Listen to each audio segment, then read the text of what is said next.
31st of August 2022. In this Skidmark I'm going to talk about the pestilence, and you must use your imagination because for reasons well known to all of us, I cannot read all the articles in full because it is dangerous for the channel. But looking through the news that are coming out, and in some instances they're coming out thick and fast, it is quite obvious something serious is wrong. And the people are basically in a few classes. There was those that flat out resisted, there are those that has been coerced, and there are those that acted in good faith. Now, what the merits for each one of the classes are is not really important. The bottom line fact is that those that resisted, they were really hammered by society, by authorities, and it was hard. Families have broken apart about it, friendships has broken apart about it, relationships broken apart about it.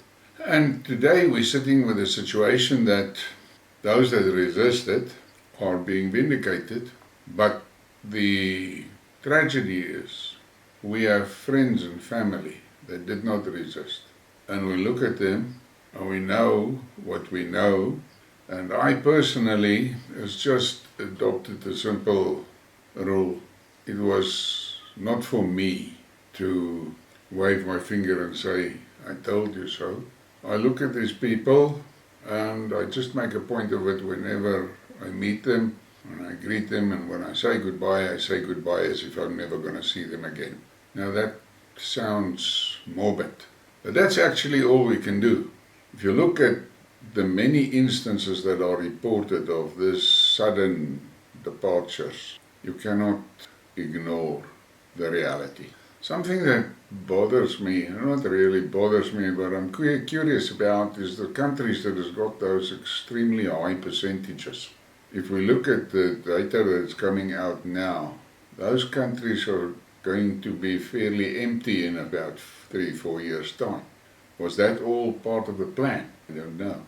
My personal opinion about this is that it was well planned, well orchestrated, and the WEF had all the players in key positions, almost like sleepers, ready to be activated on command. And they were activated and the command was given.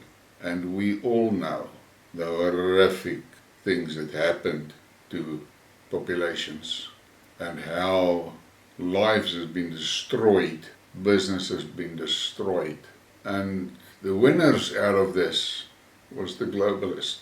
The lady selling nuts and dried fruit was not able to do her business, but the chain supermarket next door could stay open.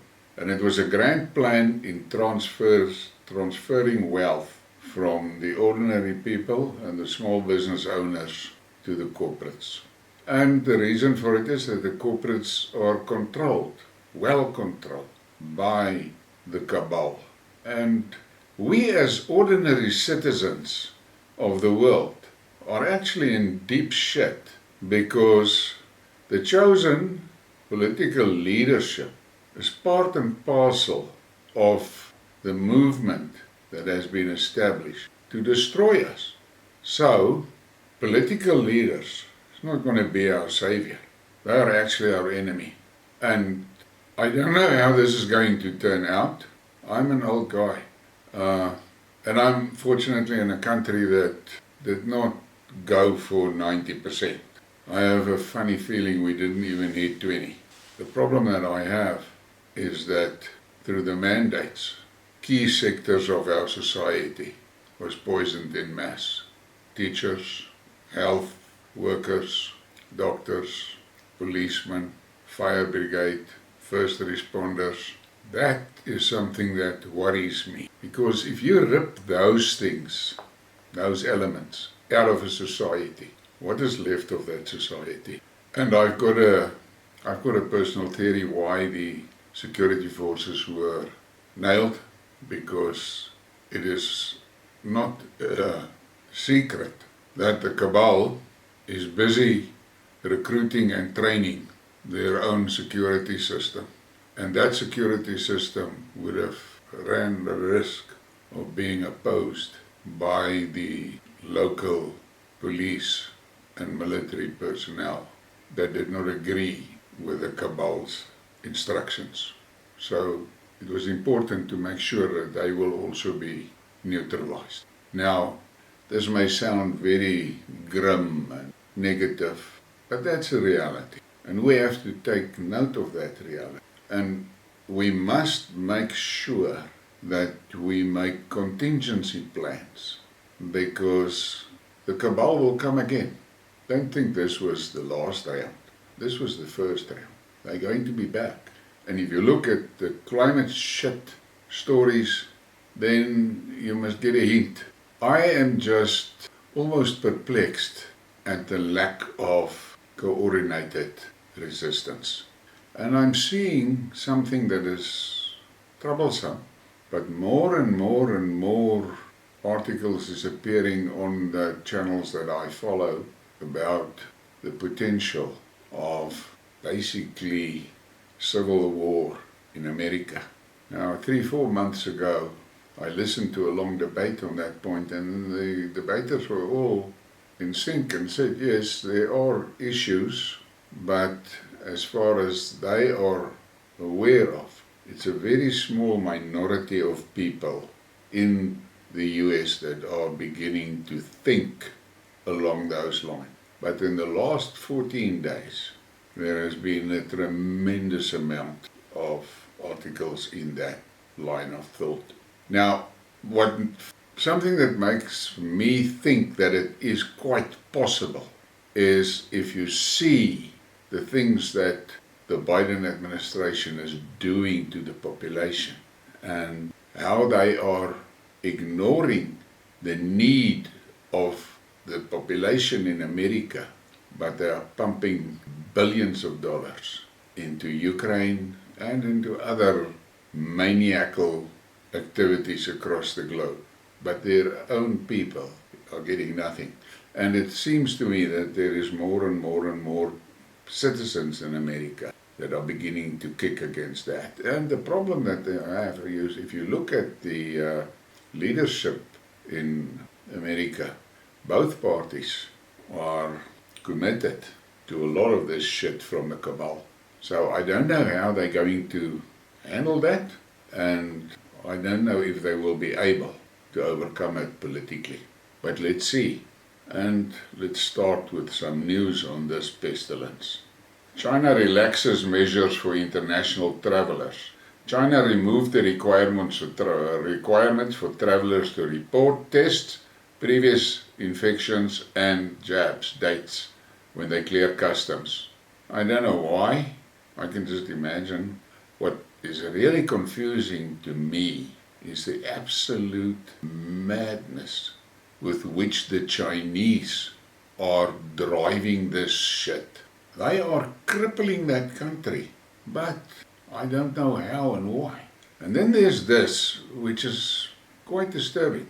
Did you know that during the lockdowns of 2020, millions of babies missed their well baby checkups, which meant they didn't get their scheduled vaccines? Did you know that the same year, sudden infant death syndrome became nearly non-existent? That's quite a loaded question.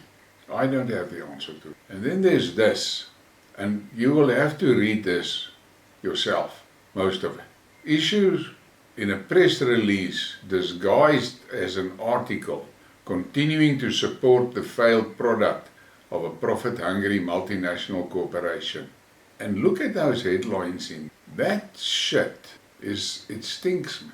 And they, in spite of all the things that are coming out, they are still pushing it and pushing it. Look at that last paragraph there.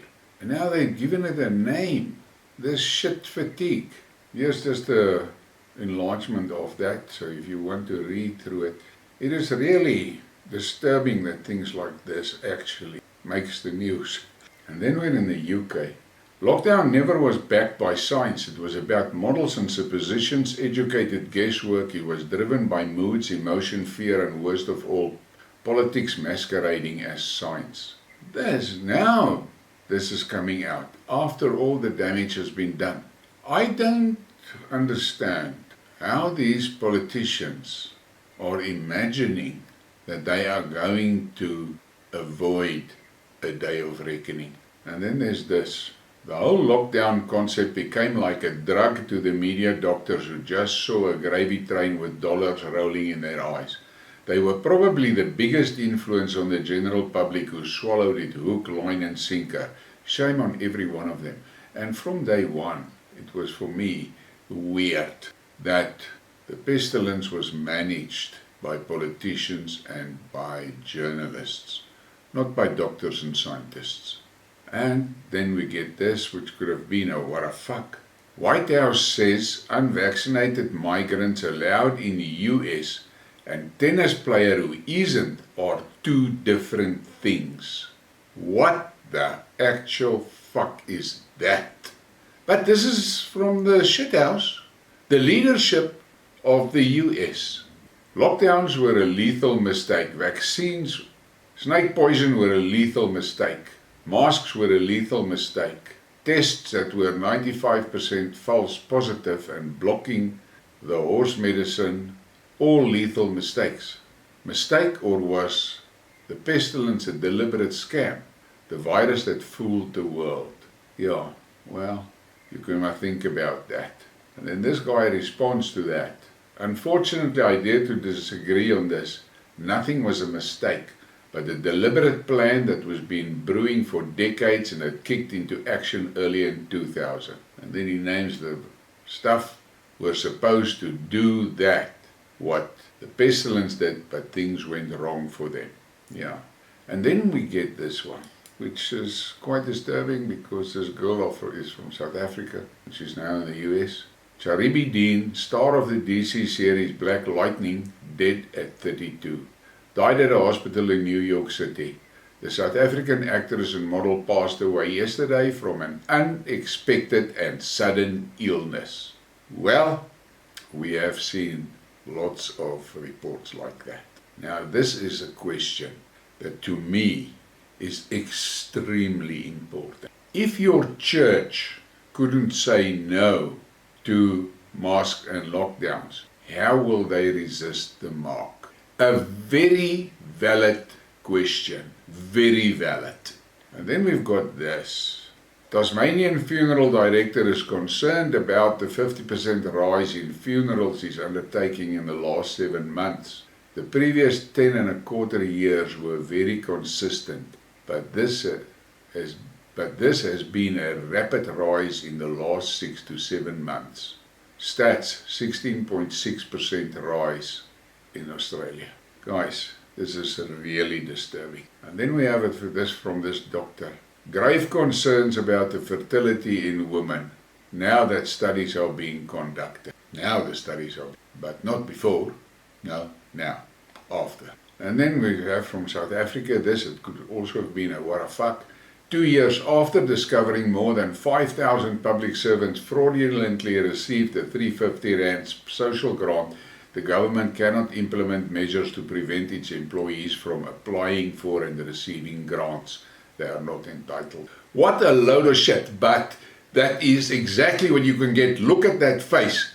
70 IQ, 70 max. I can't, if 70.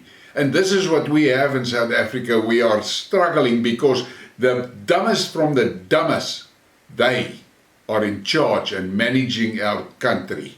Idiots, incapable. This guy, let me stop. Now this one is extremely disturbing. Over 50s and those with underlying conditions will be offered the boost this autumn as part of a targeted program to help the most vulnerable. And that is a load of shit, and I'm going to repeat this. I have told the story. In 2007, I was sitting in the desert in Kuwait having a barbecue, and one of the bankers there said to me, that was there that night, said to me that Europe is in deep shit. And I said, why? And he said, they've mismanaged their retirement funds and pretty soon they won't be able to pay out the benefits. And I said, what? How long? And he said, we guess 15 to 20 years. That was in 2007. And I said to him, okay, but what are they going to do? And he looked me straight in the eye and he said to me, Mr. Klein, they're going to kill the old people. And look at this. Look at what happened the past 2 years. And then we've got this one. I'm not going to read this. You can take a look at it and you can read it, you can pause it and read it. And it is scary shit that is in that post. Read carefully and look at that face. And then there's a response. It was much harder for people to not take these shots than for those who did. The unjabbed suffered ridicule, coercion, bullying, restrictions, mental abuse and much more. Though I pity this lady and her situation, her outcome is why we were hesitant and said no. And on that I'm going to stop now. As you all know, this is a dangerous damn topic for me, but I had to talk, and please, you can comment and tell me what you think, what your thoughts are. All I am going to say is something sinister happened, a maniacal plan came together, and we are now faced with the consequences. Please hit the like and the subscribe and share, and thank you for the support.